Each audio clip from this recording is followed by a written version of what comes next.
En décadas pasadas hemos sido testigos de lo que sucede cuando el poder público se ejerce sin restricciones. Hemos sido testigos de cómo se puede coartar la libertad y los derechos de los opositores cuando no hay quien los proteja. Esto nos obligó a contener el poder, a ponerle límites claros, a establecer reglas sobre lo que no es tolerable ni admisible para una sociedad.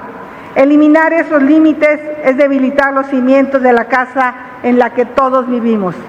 También hemos aprendido que no basta con tener reglas. Es indispensable establecer mecanismos para que los poderes se revisen y se controlen unos a otros. Para que se cumpla ese papel de contrapeso, debe asegurarse la autonomía e independencia de cada uno de esos poderes. La plena independencia del Poder Judicial es indispensable para acompañar a los ciudadanos en la búsqueda de justicia. El Poder Judicial no es perfecto, nunca lo ha sido y no lo será, porque es humano. Lo mismo sucede con los otros dos poderes.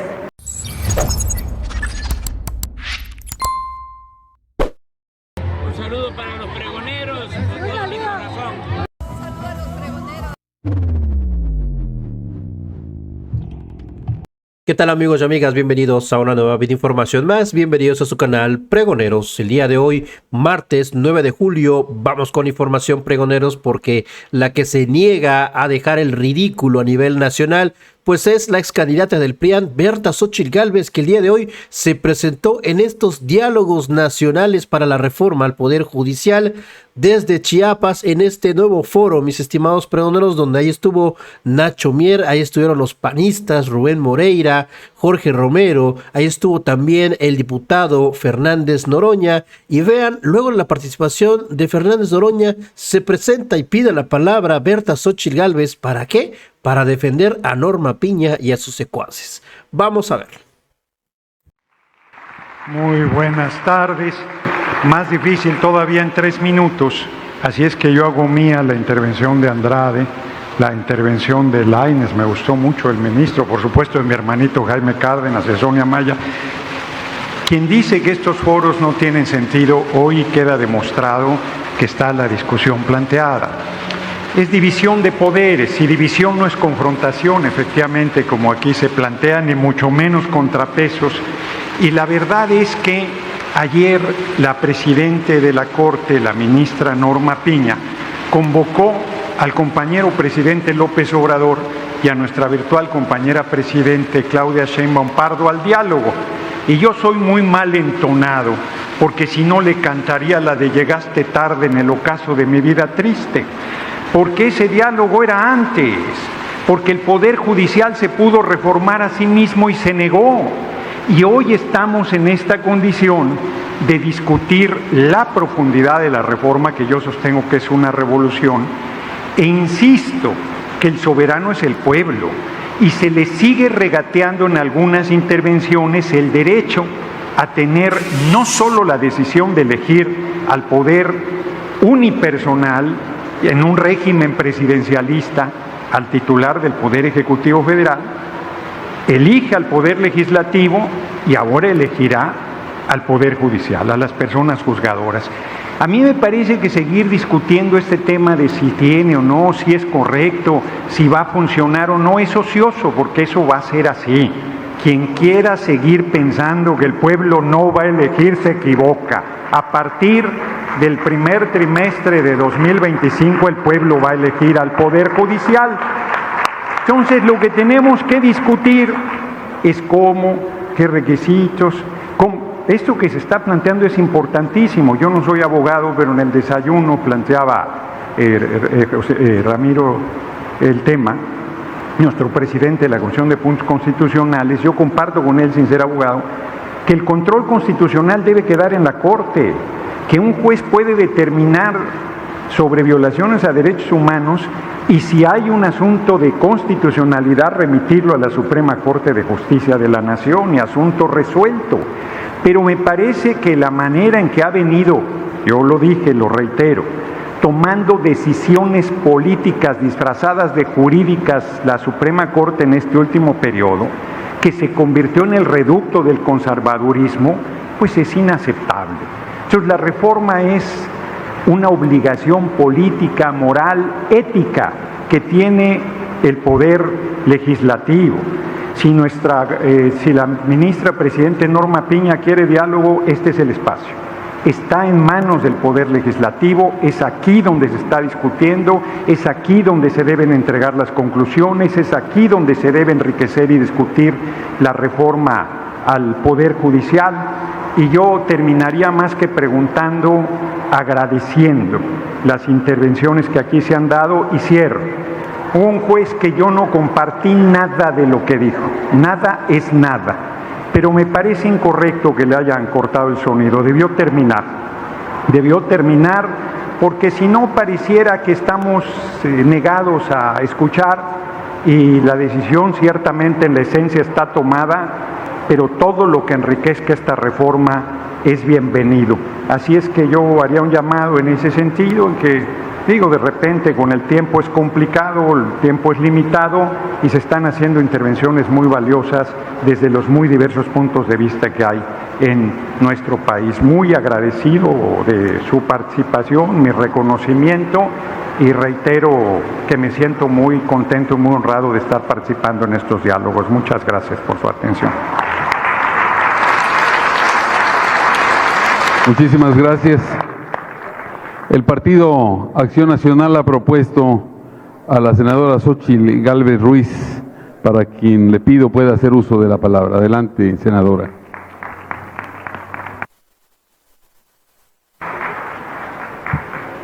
Muy buenas tardes. Agradezco la oportunidad para participar en estos diálogos por la reforma del Poder Judicial. Vengo con el ánimo de escuchar y de ser escuchada, con el ánimo de entender razones y brindar razones. Creo en el diálogo como instrumento para hacer leyes y para llegar a la verdad. Donde hay diálogo hay libertad y democracia. Donde solo hay monólogo hay engaño y autoritarismo. Hoy estamos frente a uno de los mayores retos de nuestra vida pública. Quiero expresarles mi profunda preocupación porque no estamos solamente discutiendo una reforma al Poder Judicial. Lo que se discute es la subsistencia de nuestro régimen democrático y la forma en que habremos de limitar el poder político. Comparto con mis colegas legisladores de la coalición gobernante la idea de que es necesario mejorar el funcionamiento del Poder Judicial. Comparto también con ustedes el deseo de que ese poder sirva a la sociedad de manera efectiva.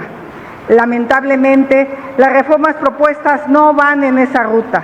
Se trata de propuestas que modifican la esencia de nuestro diseño constitucional. Con ello, lo que está en riesgo son los diques que protegen los derechos de los ciudadanos ante el poder. En décadas pasadas hemos sido testigos de lo que sucede cuando el poder público se ejerce sin restricciones. Hemos sido testigos de cómo se puede coartar la libertad y los derechos de los opositores cuando no hay quien los proteja. Esto nos obligó a contener el poder, a ponerle límites claros, a establecer reglas sobre lo que no es tolerable ni admisible para una sociedad. Eliminar esos límites es debilitar los cimientos de la casa en la que todos vivimos. También hemos aprendido que no basta con tener reglas, es indispensable establecer mecanismos para que los poderes se revisen y se controlen unos a otros. Para que se cumpla ese papel de contrapeso, debe asegurarse la autonomía e independencia de cada uno de esos poderes. La plena independencia del Poder Judicial es indispensable para acompañar a los ciudadanos en la búsqueda de justicia. El Poder Judicial no es perfecto, nunca lo ha sido y no lo será, porque es humano. Lo mismo sucede con los otros dos poderes. Pero sus defectos no justifican que se le trate como enemigo de la sociedad, no justifican la arbitrariedad, no justifican el abuso. Que quede claro, no estoy diciendo que el Poder Judicial no se toca. El Poder Judicial sí se toca, pero nuestro deber es ponernos de acuerdo en una reforma para perfeccionarlo, no para destruirlo. Debemos construir un Poder Judicial que resuelva con justicia y prontitud los conflictos de una vida en sociedad. Un Poder Judicial que no se limita al ámbito federal, sino que también, y de manera muy importante, opera en el ámbito estatal.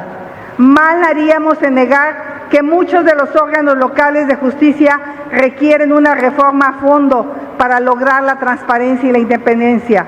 No hay reforma al Poder Judicial de México completa si no se reforman los poderes judiciales locales. Tampoco puede haber reforma al Poder Judicial si a los jueces federales y locales no se les garantiza independencia y autonomía para cumplir su deber. No estoy de acuerdo en desmantelar la carrera judicial federal. Es indispensable contar con conocimiento, experiencia y honestidad. La popularidad no es sustituto de la capacidad y el mérito. Y yo lo digo claro y fuerte, que se escuche hasta Palacio Nacional. La experiencia no es igual a corrupción.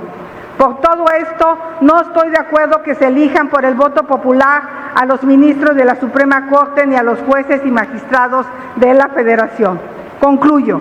Para tener la tan anhelada justicia para los mexicanos se requiere una reforma integral.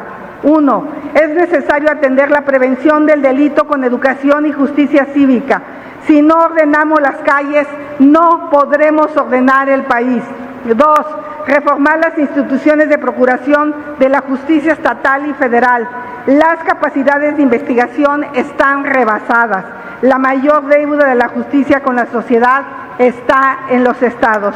Estoy a favor de una reforma al Poder Judicial, pero sin odio y sin venganza. Estoy a favor de una reforma que tenga como prioridad justicia para las víctimas del delito. Y finalmente, es urgente una reforma al sistema penitenciario.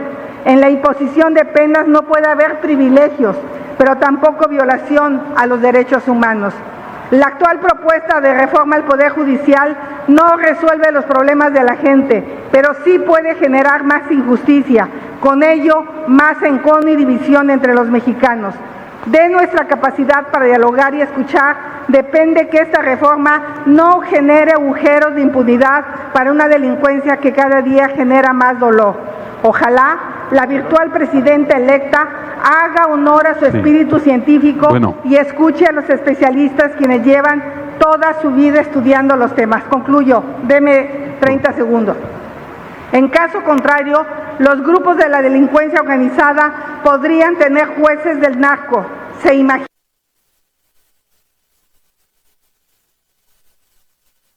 La reforma judicial no ponga en riesgo la certeza jurídica y no ahuyente inversiones y empleos. Que quede claro, estoy aquí abierta al diálogo porque quiero una reforma judicial inteligente y sensata, una reforma judicial que sirva al pueblo, una reforma judicial que sirva a México. Y se los digo de corazón, quiero el éxito de la futura presidenta de México, porque si ella gobierna bien y gobierna para todos, le va a ir bien a nuestro país. Y la pregunta que les hago, ¿coinciden que la experiencia de un juzgador lo convierte en corrupto? Muchas gracias. Por parte del grupo parlamentario de Morena, hace uso de la voz la diputada Adriana Bustamante. Pues ya lo tienen, mis estimados amigas y amigos pregoneros. ¿Qué tenía que hacer Xóchitl Gálvez en estos foros? Pues absolutamente nada, pero ahí estuvo presente la candidata perdedora del PRIAN. Pues hasta aquí esta video información que les traigo por el momento, mis estimados pregoneros. Si la información les gustó, ayúdanos con esa manita arriba, con ese poderosísimo like y compartan la información.